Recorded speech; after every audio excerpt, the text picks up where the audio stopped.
আহা, 12 ঘন্টা 14 ঘন্টা 16 ঘন্টা ডিউটি করে প্রবাসী। কি পরিমাণ ঘাম ঝরে এক এক প্রবাসী।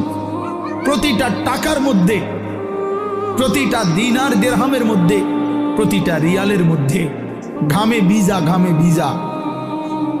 এত ঘাম, এত কষ্ট করে যে মানুষটা স্ত্রীর আদর পায় না, ছেলে মেয়েদের আদর পায় না, 18 বছর 16 বছর 14 বছর, যেই বেচারা বছরের পর বছর কোরবানি করে দিছে সন্তানদের জন্য, একটু মুখে হাসি ফুটাবে স্ত্রীর জন্য, তো সেই বাবার সন্তান হয়ে তুমি এইভাবে জীবন শেষ করে দিলা।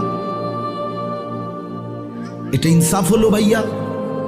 বলো বাবা, বলো। প্রিয় বন্ধু আমার, বাপ আমার, সন্তান আমার, ছেলে আমার, কিশোর নওজোয়ান, আমি এক ফেরিওয়ালা